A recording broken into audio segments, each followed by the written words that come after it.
دن بہت خراب ہے، سنا ہے جی کہ گولی چل گئی۔ کیا؟ اس نے چونک کر کہنے والے کو دیکھا۔ یہ بات کہنے والا عبدل تھا جو چائے کی خالی پیالیاں سمیٹ رہا تھا۔ چہرے پر تشویش کے آثار تھے۔ پتہ نہیں جی، ابھی ایک آدمی ریگل کی طرف سے آیا ہے، وہ کہہ رہا تھا۔ وہ اپنے جنگل سے واپس آ گیا تھا اور عبدل کا منہ تک رہا تھا۔ خراب دن آ گئے ہیں جی، عبدل نے کہتے کہتے خالی پیالیوں سے بھری ٹرے اٹھائی اور چلا گیا۔ میرا خیال ہے باہر نکلیں۔ باہر؟ اس نے عرفان کو تعجب سے دیکھا۔ ہاں، آخر یہاں اندر کب تک بند بیٹھے رہیں گے؟ اور میری تو اب ڈیوٹی کا بھی وقت ہو رہا ہے۔ پھر میں بھی یہاں بیٹھ کے کیا کروں گا؟ گھر چلا جاؤں گا۔ بہرحال باہر نکل کر دیکھتے ہیں۔ باہر کتنا بدل چکا تھا۔ اس نے حیران ہو کر سڑک کی طرف دیکھا۔ صبح کالج جاتے ہوئے وہ اسی سڑک سے گزرا تھا۔ اس وقت وہ روز کی طرح صاف ستھری تھی۔ کاریں، اسکوٹر، سائیکلیں، رکشائیں اپنی اپنی منزل کی طرف دوڑی چلی جا رہی تھیں۔ بسیں لدی پھندی رواں دواں تھیں۔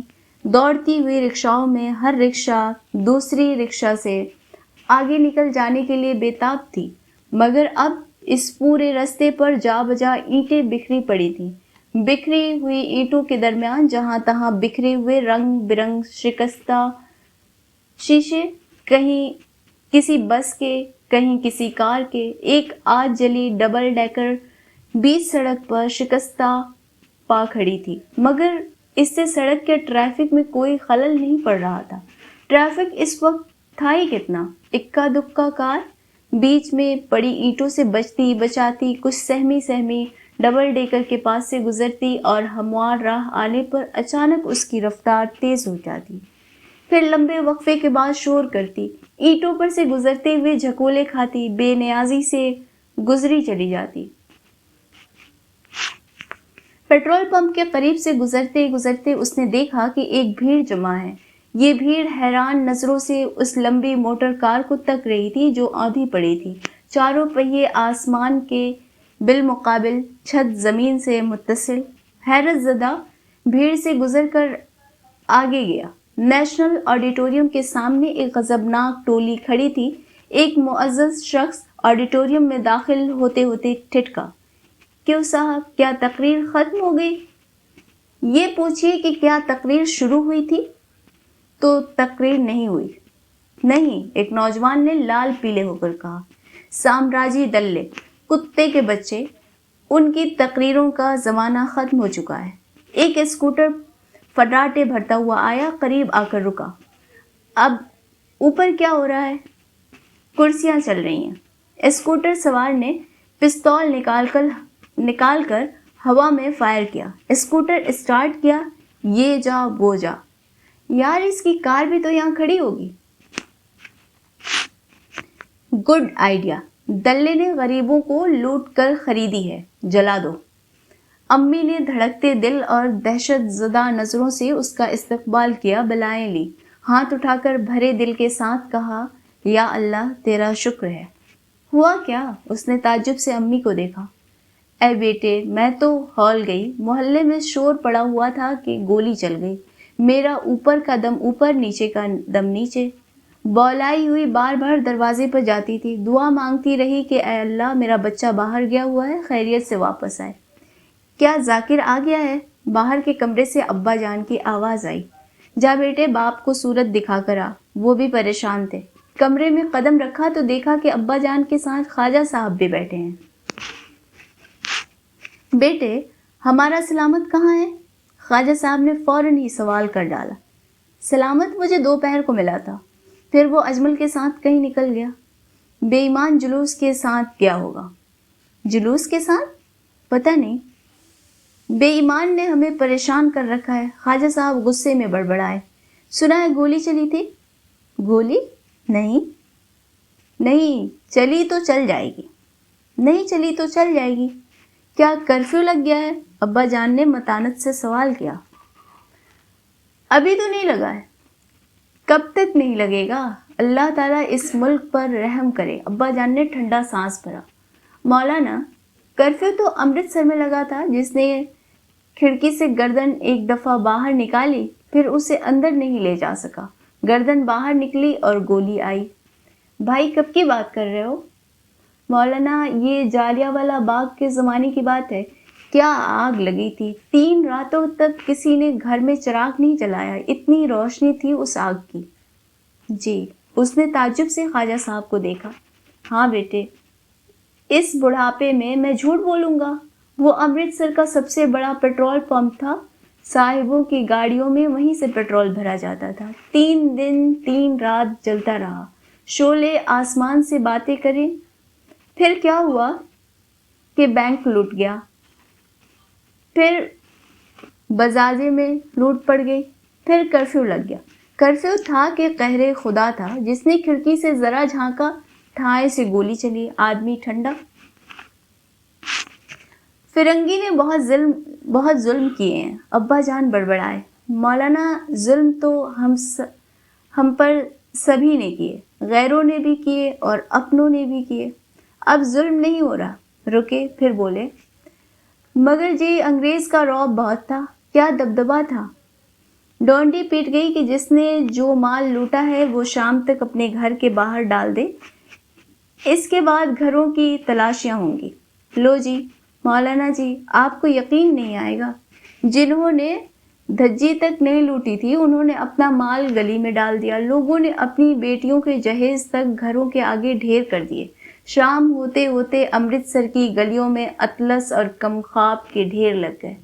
ابا جان خاموش سنتے رہے، حقہ پیتے رہے، پھر کھنکھارے، بولے، خدا بخشے ہمارے والد صاحب سنایا کرتے تھے کہ سن 57 میں ایسا کرفیو لگا تھا کہ مرنے والوں کے جنازے 3 دن تک گھروں میں رکھے رہے، کفن کے لیے کورا لٹھا میسر نہ آیا، دفن ہونے کے لیے قبر میسر نہیں آئی، بس موٹے جھوٹے میں لپیٹا اور رات کے اندھیرے میں خوب دیکھ بھال کر کے کوئی خاکی تو نہیں دیکھتا، وہیں گلی میں گڑھا کھود کے داب دیا۔ چپ ہوئے، پھر افسردگی سے بولے، کیا کیا وقت آیا ہے مسلمانوں پر۔ مگر مولانا اب مسلمانوں پر کون سا وقت آنے والا ہے؟ ابا جان نے انگشت شہادت آسمان کی طرف بلند کی، یہ اسے خبر ہے۔ مولانا ایک بات عرض کر دوں، اب کہ ہمیں اپنے لڑکوں کے ہاتھوں برا وقت دیکھنا پڑے گا۔ میں نے سلامت کو سمجھایا کہ پتر تیری مت ماری گئی ہے، نعرے لگا لگا کے کیوں اپنا گلا پھاڑے ڈالتا ہے؟ آگے سے وہ کیا جواب دیتا ہے کہ ہم اس نظام کو بدلیں گے۔ ابا جان متانت سے بولے، خواجہ صاحب، اس دنیا میں 1,24,000 پیغمبر آئے، دنیا بدلی؟ نہیں بدلی جی۔ بس تو جب پیغمبر اس دنیا کو نہ بدل سکے تو یہ ہمارے تمہارے سامنے کے لڑکے دنیا کو کیا بدلیں گے؟ مولانا آپ نے ٹھیک فرمایا، دنیا نہیں بدل سکتی۔ خواجہ صاحب، ہماری یہ عمر آ گئی، کیا کیا زمانہ آیا اور گزر گیا، ہر دفعہ یہی دیکھا کہ کچھ گرم خون رکھنے والے ٹھنڈے ہو گئے، باقیوں نے سودا کر لیا۔ بالکل ٹھیک ہے جی۔ پھر مولانا اس حرامزادے پتر سلامت کو یہ بات بتاؤ، ابھی خون گرم ہے، ابھی یہ بات سمجھ میں نہیں آئے گی، یہ بات تو عمر گزار کے سمجھ میں آتی ہے۔ اور خواجہ صاحب، ہم تو اب کسی قصے میں بولتے ہی نہیں۔ بالکل ٹھیک ہے، پاکستان میں بولنے کا کوئی فائدہ نہیں ہے۔ خواجہ صاحب، کہیں بھی بولنے کا کوئی فائدہ نہیں ہے۔ ہاں جی، بالکل بالکل، بولنے والا پکڑا جاتا ہے، پاکستان میں تو ہم نے یہی دیکھا ہے۔ ابا جان نے خاموشی سے حقے کو اپنی طرف سرکایا اور نئے منہ میں داب کر خیالوں میں کھو گئے۔ خواجہ صاحب چپ بیٹھے رہے، پھر اچانک اس سے مخاطب ہوئے، دوپہر کو تو وہ تمہارے ساتھ تھا؟ جی۔ تو جلوس کے ساتھ وہ نہیں گیا تھا؟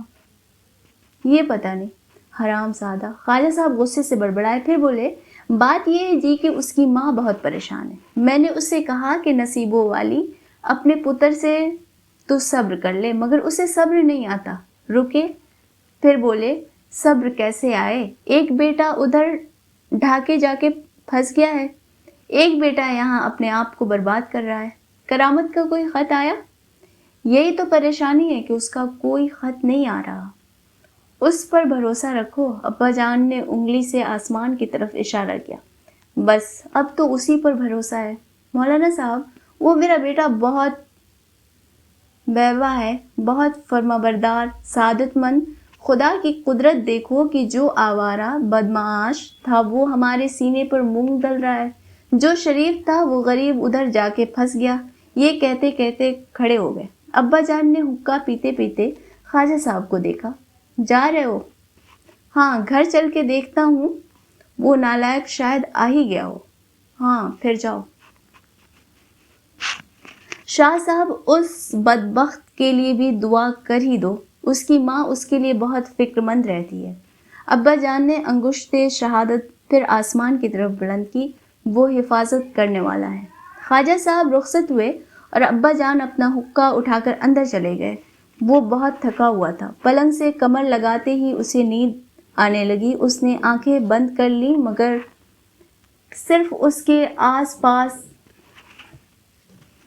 نیند صرف اس کے آس پاس منڈلاتی رہی، اسے آئی نہیں۔ جانے کتنی دیر تک وہ آنکھیں موندے آدھا سوتا آدھا جاگتا لیٹا رہا۔ یکایک کسی نے دروازہ پیٹا۔ کھولو یہ بھاری دروازہ، مجھ کو اندر آنے دو۔ باہر سے افضال کی آواز آئی۔ اس نے اٹھ کر دروازہ کھولا۔ افضال داخل ہوا۔ افضال کے پیچھے سلامت اور اجمل۔ ذاکر، افضال نے پہلے اسے دیکھا پھر سلامت اور اجمل کی طرف اشارہ کیا۔ میں نے ان کاکوں کو معاف کر دیا ہے، تو بھی انہیں معاف کر دے۔ اس کی سمجھ میں نہ آیا کہ افضال کی بات کا کیا جواب دے۔ افضال نے حکمن کہا، میں کہتا ہوں انہیں معاف کر دے، میں نے انہیں اپنی پناہ میں لے لیا ہے۔ پھر شفقت بھرے لہجے میں کہا، ذاکر یہ دونوں اچھے آدمی ہیں۔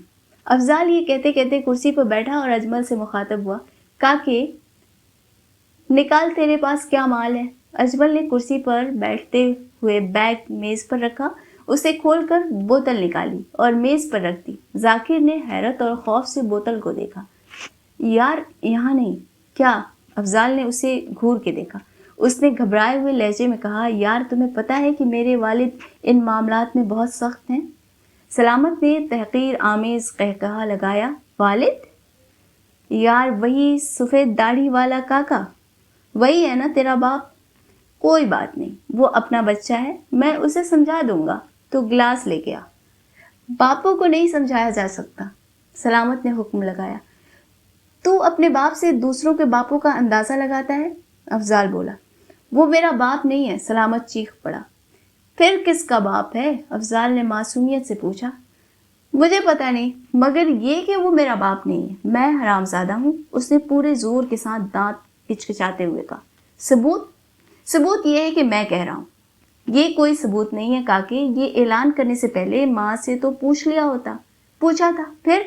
اس جاہل عورت نے گواہی دینے سے انکار کر دیا، اس نے افسوس کے لہجے میں کہا، پھر افسردہ آواز میں بولا، ہمارے باپ ظالم ہیں اور ہماری مائیں جاہل ہیں۔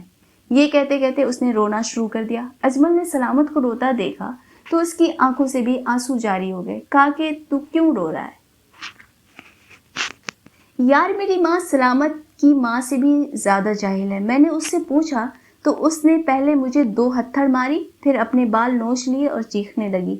افضال نے اجمل کو گھور کے دیکھا، پھر روتے ہوئے سلامت کو دیکھا اور اس کی آنکھیں غصے سے سرخ ہوتی چلی گئیں۔ تم دونوں مکروہ آدمی ہو۔ اجمل نے سلامت کی طرف دیکھا۔ سلامت نے اعلان کیا، افضال حق بات کہتا ہے، ہم مکروہ لوگ ہیں۔ میں تمہیں اپنی پناہ میں لینے سے انکار کرتا ہوں، مکروہ آدمیوں، یہاں سے نکل جاؤ۔ یہ ایک طیب آدمی کا کمرہ ہے۔ سلامت اٹھ کھڑا ہوا۔ اجمل نے بوتل بیگ میں رکھی اور سلامت کے پیچھے پیچھے کمرے سے نکل گیا۔ ذاکر تو اچھا آدمی ہے، تو مجھے معاف کر دے۔ یار کیسی باتیں کر رہے ہو؟ نہیں، تو مجھے معاف کر دے۔ کس بات پر؟ اس نے پریشان ہو کے افضال کو دیکھا۔ میں نے ایک طیب آدمی پر 2 خبیث روحوں کو مسلط کرنے کی کوشش کی، میں نے گناہ کیا ہے، اے اچھے آدمی مجھے معاف کر دے، میں گناہ گار ہوں۔ یہ کہتے کہتے اس کی آواز بھرا گئی اور آنکھوں میں آنسو ڈبڈبانے لگے۔ ہم گنہگار لوگ ہیں اور عذاب میں ہیں۔